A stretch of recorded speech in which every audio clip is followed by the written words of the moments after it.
Now we will move to the last session in the meeting. It's 3 clinical trials, and we have an intervention case which was not presented in the early morning due to a technical problem. So I'd like to invite the chairpersons of this session. So now we're gonna listen to Professor Ahmed Kamal and the FIRE trial. Please, Professor Ahmed. Ahmed is a lecturer of cardiology at Cairo University. He will be discussing one of the very important trials, FIRE trial. Go ahead, yeah. Good evening. I'll start my presentation today with a case presentation, and then we'll go to our main presentation. Our case presentation is a 68-year-old male patient. He's non-hypertensive, smoker, and he presented with an inferior STEMI. This was his diagnostic coronary angiography. As you can see here, the left main is normal. The LAD shows diffuse atherosclerosis with no significant lesions, while the LX shows proximal and distal significant lesions. And here is the RC. ارجع تاني يا احمد عشان في دوشه جنبك يا دكتور مجدي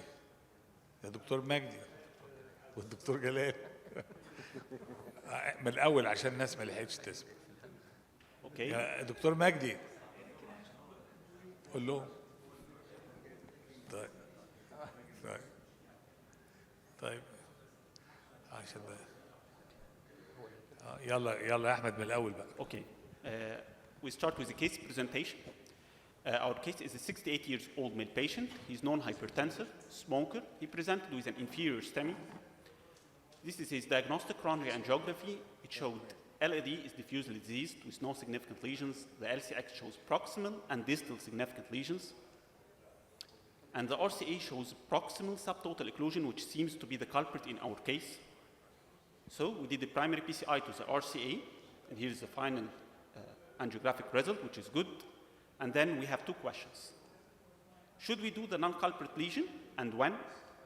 And the second question is, does the age of the patient, for example, if he's more than 75 years old, will change the management? In order to answer these questions, we look back at the literature and the previous trials. And here we can see that the NAMI-3 multi open label randomized controlled trials, which compared the complete revascularization versus treatment of the culprit lesion only in patients with S-segment elevation myocardial infarction and multi-vessel disease. That was published in 2015. And as we can see here, the primary composite endpoints of all-cause mortality, non-fatal infarction, and ischemia-driven revascularization was in favor of the complete revascularization versus the infarct-related artery only, with a p-value of 0.004, and was mainly driven by the ischemia-driven revascularization. And when we look at the safety endpoints, the bleeding and the contrast-induced nephropathy was non-significant between the 2 strategies. And so they concluded that in patients with STEMI and multi-vessel disease, complete revascularization guided here by the FFR measurements significantly reduces the risk of future events compared with no further invasive intervention. This effect was mainly driven by fewer repeat revascularization because all-cause mortality and non-fatal reinfarctions did not differ between the 2 groups. However, in this study, they did not assess whether to do the non-culprit artery in the index procedure or at a later time, and so comes the complete trial. The complete trial was published in the New England Journal of Medicine in 2019, and it included STEMI patients with successful culprit lesion primary PCI and at least more than 70% stenosis in at least 1 additional non-culprit lesion that is more than 2.5 millimeter in diameter, or a 50% stenosis with FFR less than 0.8. And they are randomized into 2 groups: complete revascularization, either at the index procedure or staged, or culprit-only revascularization. And they followed up the patients for up to 4 years. As we can see here, the co-primary outcomes was in favor of the complete revascularization regarding cardiovascular death or myocardial infarction, or the co-primary outcome cardiovascular death, myocardial infarction, or ischemia-driven revascularization. And there was no significant increase in the major bleeding or contrast-induced nephropathy in the complete revascularization group. And so they concluded that among patients with STEMI and multi-vessel coronary artery disease, complete revascularization was superior to culprit-only lesion in reducing cardiovascular death, myocardial infarction, and ischemia-driven revascularization. And so when we go back to our first question, should we do the non-culprit lesion and when? Yes, we should revascularize non-culprit hemodynamically significant lesions. And there is no difference in the timing of revascularization, whether in the same setting or before discharge or even after discharge in the first 45 days. Then our second question, that the age of the patient will change the management. We all know that increasing age is a known predictor of poor outcome after myocardial infarction.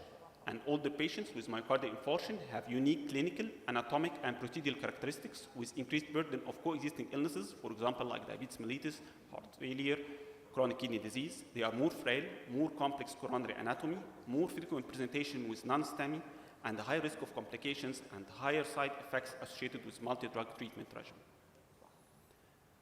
And when you go back again to the previous study, which is the Dynamic 3 Prime Multi trial, and this is a sub-study from it, which assess, compared between patients under 75 years of age and patients above the 75 years of age. The panel on the left side is the patients less than 75 years of age, and as we can see, that complete revascularization had a better outcome compared to the culprit-only lesion with p-value less than 0.001, while on the right panel, in patients more than 75 years of age, this beneficial effect of complete revascularization is no longer present, and the p-value was 0.19. And so they concluded that in patients more than 70 years of age, after treatment of culprit lesion in STEMI, there is no significant prognostic benefit to prophylactic complete revascularization of the non-culprit stenosis, and they recommended that we do further study in this age group. And here is our study for the day, which is the FIRE trial, to answer the question we mentioned before, which is the complete or culprit-only PCI in older patients with myocardial infarction. The rationale of the study is that an increasing proportion of older patients are being admitted to hospitals with myocardial infarction. Patients in this older group age are often excluded or underrepresented in clinical trials, and many are treated conservatively or suboptimally. Clinicians often face challenges in medical and procedural treatment of the older patients with myocardial infarction because of the lack of robust evidence in this age group, concerns about complications, perceptions of poor outcomes, and low success rates. The aim of our study was to evaluate a strategy of physiology-guided complete myocardial revascularization as compared with a culprit-only strategy in older patients who are more than 75 years of age, who had either ST segment elevation myocardial infarction or non-ST segment elevation myocardial infarction, which is different from the previous study who only recruited patients with ST segment myocardial infarction, and they have a multi-vessel disease. Our study was a multi-center trial that was conducted in 34 sites in Italy, Spain, and Poland. It was a prospective study where patients were followed up for 1 month, 12 months, and then scheduled annually for up to 5 years after randomization. It was designed to be a superiority trial, open label, where the patient and the physician know the treatment arms, and it is randomized. Here's our flow chart, where inclusion criteria included patients above 75 years of age, STEMI and non-STEMI, who underwent successful PCI of the culprit lesion, and they have multi-vessel disease with at least one lesion in non-culprit coronary artery with minimum vessel diameter of 2.5 millimeters and estimated diameter stenosis of 50 to 99%. They excluded patients with inability to identify clear culprit lesions, non-culprit lesion in the left main, planned or previous surgical revascularization, and life expectancy less than 1 year. They do a physiological assessment for the non-culprit lesion using either wire-based methods or angiographically based methods. The wire-based methods were the FFR with a cutoff value of less than 0.8, or the IFR with a cutoff value less than 0.89, and the angiographically-based method was using the QFR, and the cutoff value was less than 0.8. The outcomes, the primary outcome was a composite of death, myocardial infarction, stroke, or ischemia-driven coronary revascularization occurring within 1 year of randomization, while the secondary outcome was composite of cardiovascular death or myocardial infarction. The safety outcomes was composite of contrast-induced nephropathy and bleeding type 3, 4, and 5.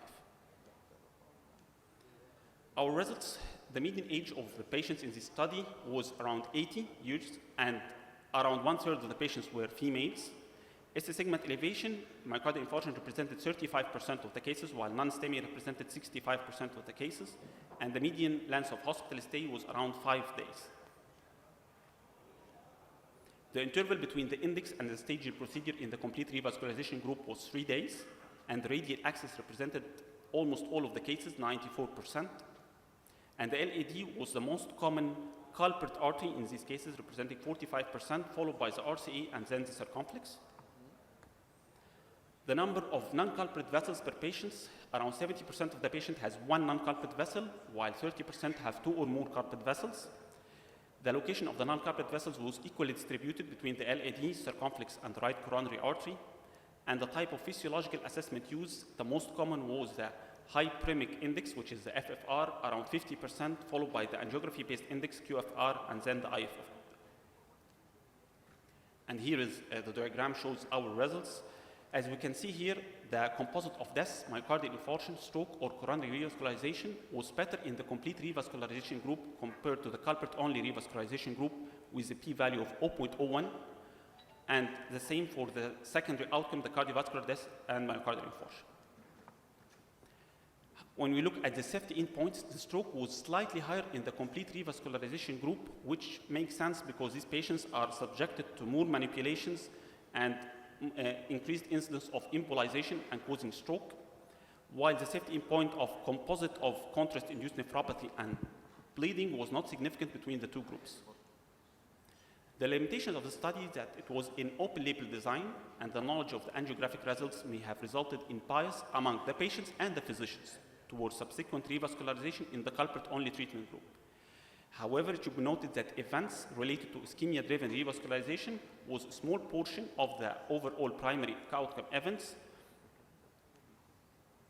because complete revascularization was guided by coronary physiologic assessment. The transferability of these results to the angiography-guided complete revascularization should be considered with caution on the basis of the unique characteristics of the trial population.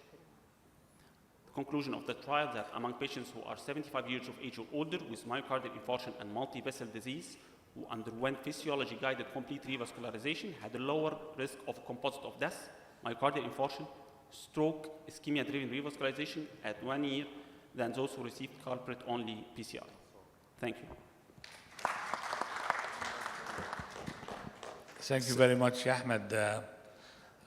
Very nice case and nice presentation to the FIRE trial. For the sake of time, I think we'll move to the next presentation. Thank you. تفضل يا Professor Ahmed Magdi will discuss the senior RITA trial. Professor Ahmed.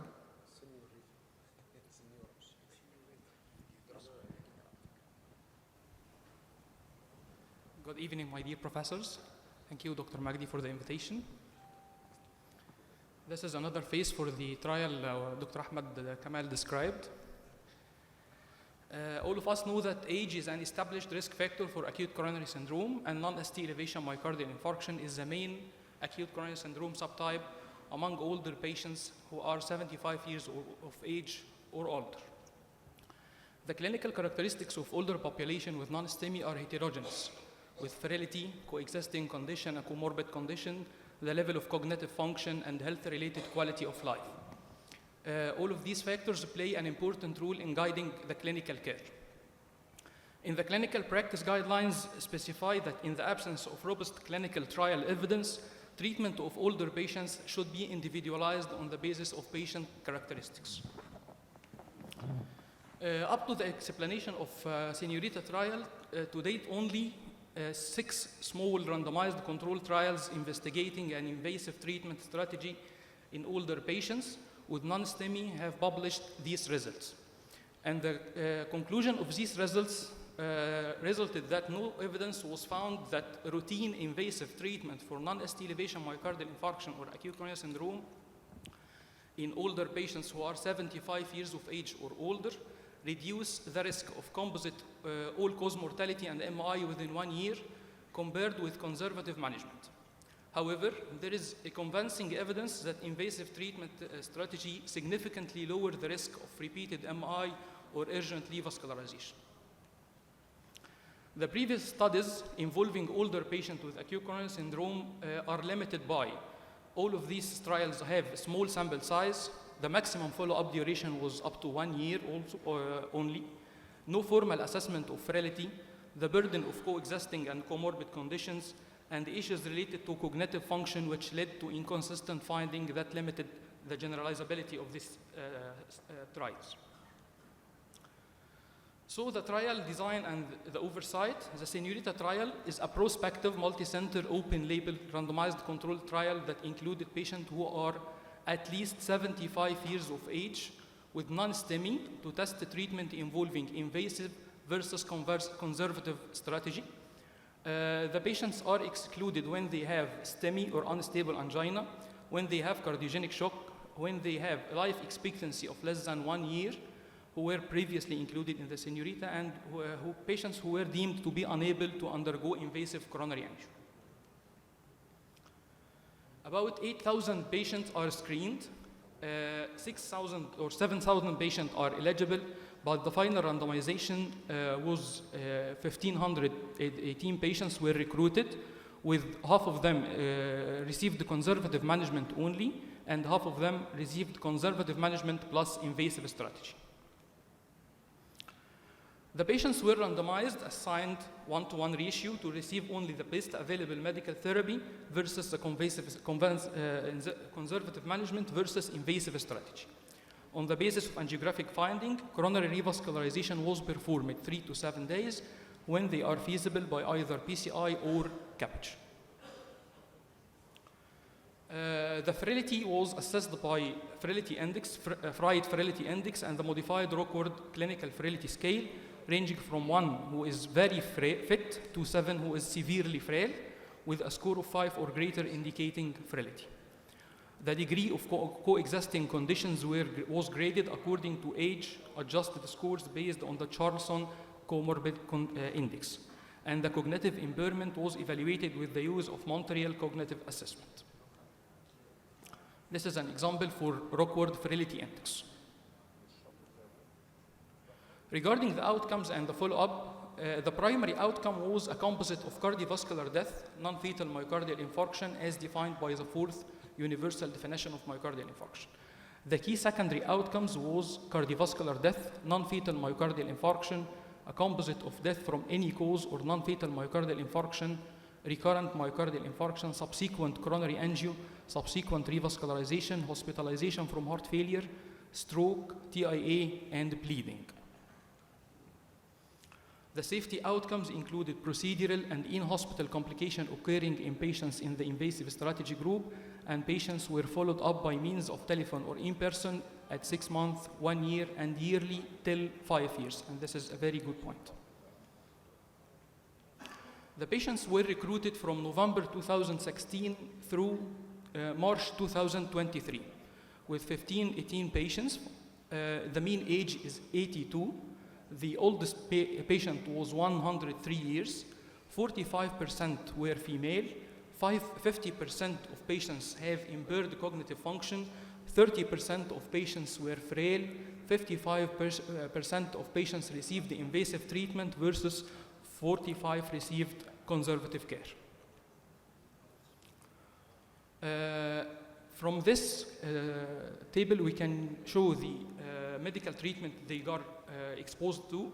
They are exposed to antiplatelets, anticoagulant to patients who are indicated for anticoagulation, beta blocker, ACE or ARB, statin therapy, and the invasive strategy was either by BCI or CABG. And we can appreciate that 22% of patients was indicated for oral anticoagulation, 13% of patients received the triple therapy, PCI was done in 46%, via radial access 90% of them, CABG was done in 4% of patients.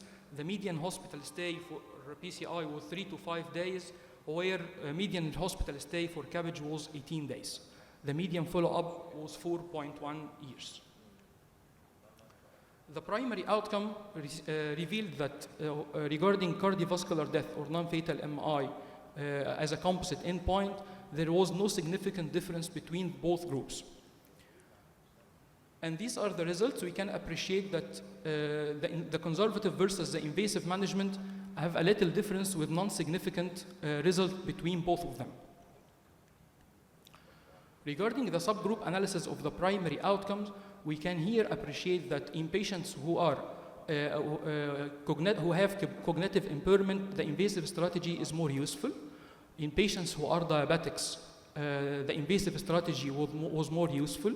In patients with, who are smokers, or current smoker, the invasive strategy is more useful, but still there is no significant result between both of them. Regarding the secondary outcome here, we can appreciate that patients who are in need for coronary revascularization was more patients in the conservative management. So the invasive strategy has the upper hand regarding the coronary revascularization. Regarding the bleeding, there was no significant difference, so we can appreciate that regarding bleeding complication, both strategies are safe.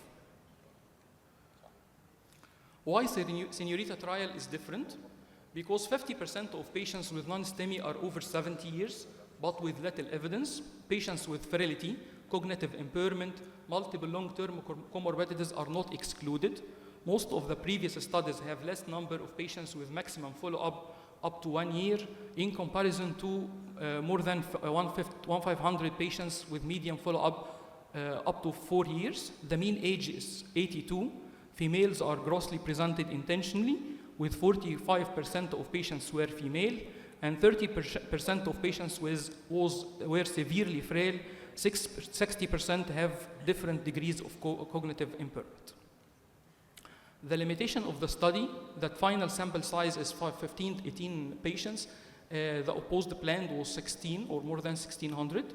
The COVID-19 pandemic affected the recruitment, especially the recruitment of frail, older patients with high burden of coexisting condition. In conclusion, in older patients with non-STEMI, an invasive strategy did not result in significantly lower risk of cardiovascular death, non-fatal myocardial infarction, the composite of primary outcome, than a conservative strategy over a median follow-up of 4.1 years. While invasive strategy in that age can be safe with low rate of major complication, only 1% in the invasive group, including bleeding, despite there is no difference in primary endpoints, the invasive group experienced 25% relative risk reduction in non-fatal myocardial infarction with less rate of the need of urgent revascularization. The trial showed a guide for both the physician and the patient to take the right decision regarding best of care, either by guideline-directed medical therapy alone or in the invasive strategy when needed. Thank you. Thank you, Dr. Ahmed, for excellent lecture. I think after results from Señorita trial, it's very important to much assessment or good evaluation before any decision as regard the intervention or medical treatment. I think it is dependent on the it is risk stratification. It's a very high risk patient or low. Yes. If very high risk patient, I think go to intervention. Yes. And it take and consider there is no significance lastly as regard medical or revascularization arm except in revascularization repeated. And the rate of non-fatal myocardial infarction. My question is, there is a specific, what is the specific criteria for this patient as regard the frailty and the hemodynamic instability at acute setting? You go to do intervention. As we explained, the patients who are, according to the trial, the patients who have cognitive impairment, they cannot express their symptoms very well. So they can gain benefit from the invasive maneuver or invasive strategy. Regarding the patient with high risk, like diabetics, smokers, patients who have had acute coronary syndromes either and did the revascularization before, all of these patients' criteria favor the invasive group. I think the most important thing from this trial is that we can gain benefit from the invasive group, and more of us, when the patient is 75 years or old, all of us are afraid to do invasive maneuver for him because of the bleeding, because of the comorbid conditions. But this trial can make us go to the invasive strategy to make the patient safe on the long term. Okay. Dr. Ahmed, I have just a very small notification of this on this trial. The Señorita offered patients invasive strategy at an average of 5 days, starting from the complaint, from the chest pain. Yes. This is too long a period to offer a patient Yes. their requisite. Yes. And I would say this is a point which is a killing point in the trial. if you want to make a good comparison, you have to offer the patient the full treatment from day one, because that's too long, 5 days on the average. Secondly, it has affected the non-fatal myocardial infarction by 3%, which is still a big figure. If you get the composite endpoint, there is no change. But if you get the non-fatal myocardial infarction. non-fatal MI, it has given that patient a good benefit. And of course, if you have an STEMI and an 80-year-old subject, you can expect mortality from any other cause rather than the coronaries. There could be any other mortality from any cause. So I'm looking at the intervention, which is stenting, and this stenting has proven benefit in those patients. So I'm not actually very much with the result that it hasn't offered much in the primary endpoint. Yes, that's true, but in the secondary endpoint or in the individual component of the primary endpoint, it has proved benefit for those patients. Thank you. Just a small explanation regarding the 3 to 5 days in the median time to do PCI for patients. The explanation of the trial was that most of the time of the recruitment of the patient was during COVID. Much more number of patients were afraid to go to the hospital, were afraid to do invasive maneuvers during the COVID era. So I think this is the explanation of this delay in management. Yes, furthermore, there was a 14% crossover Yes. from the medical treatment to the invasive treatment. Yes. That adds to the Conservative. benefit of the invasive treatment. Yes. Thank you. Thank you. Thank you very much, Dr. Ahmed, Thank you. for taking the time. Now we move to the last speaker, my dear Professor Haitham Sulaiman Gharib. He talking about the EPIC CAT. تفضل دكتور سليمان. Thank you so much, dear professors, and I will congratulate for this elegant meeting and congratulate Professor Magdi Abdel Hamid. This is a very, very simple trial. The EPIC CAT trial is in the quest of protecting the patient from ischemic events and decreasing the bleeding risk of these patients, especially AF patients. So this trial, which was a very balanced trial, investigator-initiated, multi-center, open-label superiority trial that compared the use of single DOAC, which was edoxaban, in almost 50% of the cases with the full dose, the 60 milligram, against the use of combination of edoxaban and a single antiplatelet agent, whether it's aspirin or clopidogrel, in patients with stable coronary artery disease or chronic coronary syndrome and AF. And the trial, we all know that there is a different mechanism in the thromboembolic events. One of them is the antiplatelet mechanism, and the other is the thrombin mechanism, the activator factor 10, which is affected by the edoxaban, and the thromboxane A2 or the ADP, that is P2Y12 inhibitor factor, that was affected by the antiplatelet therapy. All conclude in the clot formation. So we see if the events are equal in the both arms. And the balance here, to balance the ischemic event against the bleeding risk. The characteristic of both groups were extremely the same, with no privilege of anything, whether it's age, sex, comorbidities.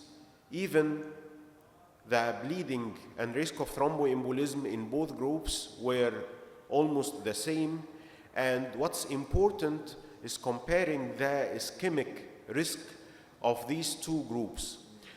The ischemic risk of these two groups with chronic coronary syndrome was almost the same. They carried almost the same risk in CABG, in revascularization, in the incidence of CABG, the previous PPI use, which is very important if we are comparing the bleeding risk or the non-fatal bleeding events of both, and the indication of reduce of dose of the edoxaban, which reflects the comorbidities that can interfere with the use of an anticoagulant in both groups. And in the net adverse clinical events, the edoxaban monotherapy was superior to the dual therapy in all the adverse clinical events. The most important comparison is to compare the ischemic events or the occurrence of ischemic events on both groups at the 12-month interval. And at the 12-month interval, it was almost the same. The single DOAC therapy was not inferior to the combination with antiplatelet and a DOAC in the occurrence of any clinical event, ischemic event. And it was logic that the single DOAC was less in the bleeding events than using a DOAC with an antiplatelet therapy. So the target of this trial, in my opinion, is to compare the protective effect of a single DOAC versus the antiplatelet with the DOAC in a patient with AF and an chronic coronary syndrome, and not the bleeding event, because it's logic when you use a single agent that the ischemic event, the bleeding event will be less. And in all parameters, except for the females, the patient with previous CABG, it was clearly that the edoxaban single treatment is superior than the dual therapy. And they concluded that in patients with AF and stable coronary artery disease, monotherapy with edoxaban led to a lower risk of composite of death of any cause, myocardial infarction, stroke, systemic embolization, unplanned urgent revascularization, major bleeding, and clinically relevant non-major bleeding, which was the main drive of superiority of edoxaban monotherapy over the dual therapy at 12 months than dual antithrombotic therapy. And in my humble opinion, this trial will pave the way of more protection of the patient, or more balance of protecting these patients from thromboembolic and ischemic event, while maintaining a safety margin for these crucial patients. And thank you so much. That's very interesting. Well, I have just a point to mention. This EPIC trial and many of the other trials were done in South Korea. Yes. And the population differs from the Western. So there's another trial going on. I guess it will study those patients who have done PCI, and then they will go on dual antithrombotics or direct oral anticoagulants 30 days after the PCI. This is an ongoing trial. I guess this will reveal how far we need more time to be in the dual antithrombotics and not only dual antiplatelets, because those patients have already an indication for dual direct oral anticoagulation, and they will add either a P2Y12 inhibitor or an aspirin, or on one arm, and the other arm will be only direct oral anticoagulants. And this will prove, do we need further time, more than 30 days, or just 30 days would be enough? I guess this trial is on a patient with elective PCI and not acute coronary syndrome. Yes. Yes. Those patients had no PCI. No, the ongoing trial. The ongoing trial, they will have a PCI. Yes, an elective PCI. An elective PCI. Okay. That's right. Okay, now we come to, thank you very much, Thank you so much. We really had a wonderful afternoon today Professor Magdi will say final remarks. Okay, thank you so much. Now we come to the end of this important event this year, which is the Cardiology Updates 2024, the EC guidelines. So allow me first to thank our guest faculty representing the EC, Professor John McEvoy and Professor Elmer Omirvik for the excellent contribution and the success of this event. On behalf of the board members of the Egyptian side of cardiology, I'd like to thank you all, and I'd like to thank our invited speakers and chairpersons from different African countries. I think we enjoyed the different presentations by a distinguished group of presenters, challenging cases, fruitful discussion. So I hope that you enjoyed these 2 days. It was a fantastic, outstanding program. So thank you so much for the excellent contribution. Thank you for the chairpersons and speakers. And see you soon in next meetings. Thank you so much. Of course, I'd like to thank Agenda Pharma for their contribution in this meeting by inviting the distinguished group from the different African countries who participated over 3 days in our meeting. And also I'd like to thank the organizing company, Dr. Ashraf Badawi, and the whole group for the excellent organization of this event. Thank you so much for the Agenda Pharma.